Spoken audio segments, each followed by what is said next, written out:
Hello everyone, and in today's video we will be covering the topic behavioral analysis of your class 12 psychology chapter self and personality. Basically इसमें हमें ये चीज़ बताई जा रही है कि जो एक पर्सन का बिहेवियर होता है वैरायटी ऑफ सिचुएशंस में, वो हमें मीनिंगफुल इन्फॉर्मेशन प्रोवाइड करता है अबाउट हिज और हर पर्सनैलिटी. एंड जो ऑब्जर्वेशन होता है बिहेवियर का, वो सर्व करता है as a basis of behavioural analysis. अब जो ऑब्जर्वर की रिपोर्ट होती है, जो भी उसने रिपोर्ट ड्रॉ करी है, वो कुछ डेटा ऑब्टेन करती है ना. कुछ डेटा होता है उसमें. ये डेटा आपको कहाँ से मिल रहा है? ये जो रिपोर्ट है वो तो इस डेटा से बन रही है ना, जो भी ऑब्जर्वर ऑब्जर्व कर रहा है. तो ये डेटा आपको कहाँ से ऑब्टेन होता है? Interview, observation, ratings, nomination, situational test, यहाँ से आप उसको ऑब्जर्व कर सकते हो. तो लेट्स स्टार्ट. सबसे पहला जो है इसमें एग्जाम्पल है इंटरव्यू का. इंटरव्यू जो है कॉमनली यूज्ड मेथड है फॉर असेसिंग पर्सनैलिटी. यहाँ पर आप एक इंसान, जिस भी इंसान को आप असेस कर रहे हो, हाँ उनसे बात करते हो एंड उनसे कुछ स्पेसिफिक क्वेश्चंस पूछते हो. जो डायग्नोस्टिक इंटरव्यूइंग होती है वो जनरली जो है इन्वॉल्व करती है इन डेप्थ इंटरव्यूइंग, जो कि आप जो भी इंसान को रिप्लाई दे रहा है उसके बियॉन्ड जाने की कोशिश करते हो. इंटरव्यूज जो है वो स्ट्रक्चर्ड भी हो सकते हैं और अनस्ट्रक्चर्ड भी हो सकते हैं, which basically depends on the purpose या फिर goals of the assessment.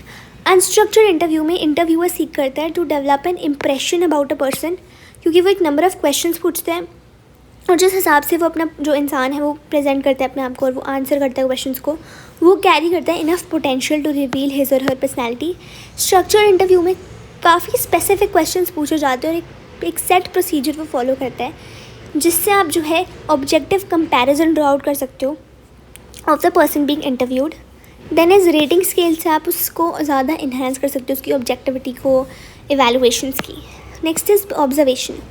Observation में क्या होता है कि जो पर्सनैलिटी होती है, जो बिहेवियर ऑब्जर्वेशन होता है, उससे आप ईजिली कॉमनली असेस कर सकते हो पर्सनैलिटी को.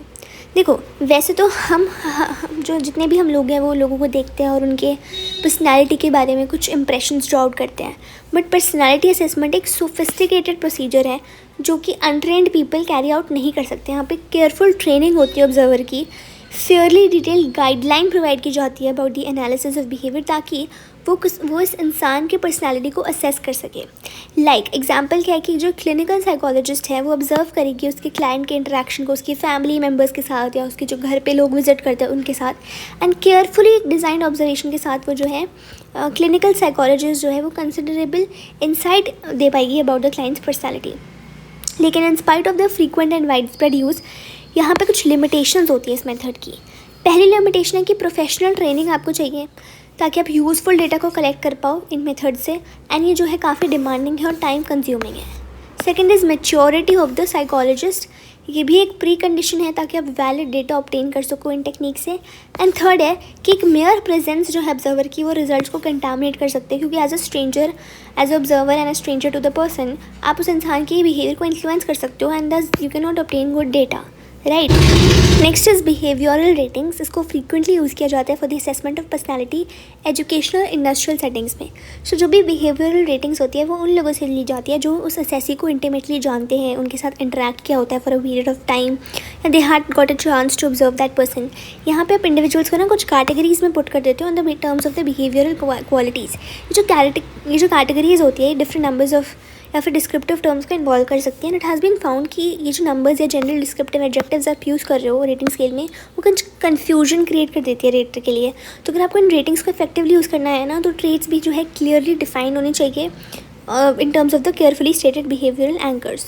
इसके अलावा कुछ लिमिटेशन से भी सफ़र करते हैं. सबसे पहले है कि रेटर्स जो है वो ऑफन डिस्प्ले करते हैं कुछ biases that colour the judgements of different traits. मतलब अगर हम एक सिंगल फेवरेबल ट्रेट से या अनफेवरेबल ट्रेट से इन्फ्लुएंस है, तो हम ओवरऑल जजमेंट भी उस इंसान का इस पर्टिकुलर ट्रेट से कर देंगे, जिसको हम हेलो इफेक्ट बोलते हैं. नेक्स्ट ये रेटर्स की एक टेंडेंसी होती है कि वो इंडिविजुअल्स को या तो मिडिल कैटेगरी में रखेंगे या बिल्कुल ही एक्सट्रीम पोजीशंस में रखेंगे. तो ये हो गया मिडिल कैटेगरी बायस, एक्सट्रीम रिस्पॉन्स बायस. मिडिल में हाँ आप कुछ बोलोगे, हाँ ये ठीक है भाई, ये इंसान ना ही ज़्यादा अच्छा है, या फिर बिल्कुल अरे ये तो बहुत ही अच्छा है, या फिर नहीं ये तो बहुत ही गंदा है, तो वो एक्सट्रीम हो गया. ठीक है, ये टेंडेंसीज़ को ओवरकम किया जा सकता है जब आप रेटर्स को प्रोवाइड करो अप्रोप्रिएट ट्रेनिंग एंड कुछ डेवलप करो ऐसी स्केल्स जहाँ पर ये बायस जो है वो ना हो पाए. ठीक है. फिर नॉमिनेशन जो है ये यूज़ किया जाता है इन ऑब्टेनिंग पीयर असेसमेंट. तो ये बेसिकली उन लोगों के साथ यूज़ किया जाता है उन पर्सनस के साथ जो जानते हैं, जिनका लॉन्ग टर्म इंटरेक्शन होता है उस इंसान के साथ for a very long time. And nomination में हर एक पर्सन को बोला जाता है ग्रुप में कि आप किसी इंसान को चूज़ करो कि किसके साथ आप काम करना, वर्क करना चाहोगे, स्टडी करना चाहोगे या किसी भी दूसरी एक्टिविटी में पार्टिसिपेट करना चाहोगे।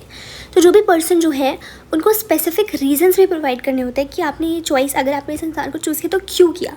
तो नॉमिनेशन से हम जो है अंडरस्टैंड कर सकते हैं, एनालाइज कर सकते हैं उन बिहेवियर क्वालिटीज़ उस इंसान की। ये टेक्निक जो है हाईली डिपेंडेबल है, तो ये अफेक्ट होता है बाय पर्सनल बाइसेस। लास्ट है सिचुएशनल टेस्ट, जहाँ पे एक variety of situational test devise किए गए हैं for the assessment of personality. जो मोस्ट कॉमनली यूज़ है वो है सिचुएशनल स्ट्रेस टेस्ट। यहाँ पे ये जो टेस्ट है ये हमें इन्फॉर्मेशन प्रोवाइड करता है about how a person behaves under stressful conditions. तो यहाँ पे इस टेस्ट के अंदर एक इंसान को रिक्वायर होता है कि वो कुछ टास्क परफॉर्म करे विद अदर पर्सनस, एंड उन इंसान को ऐसा ना इंस्ट्रक्ट कर दिया जाता है कि आपको इंटरफेयरिंग रहना है, आपको कोऑपरेट नहीं करना है।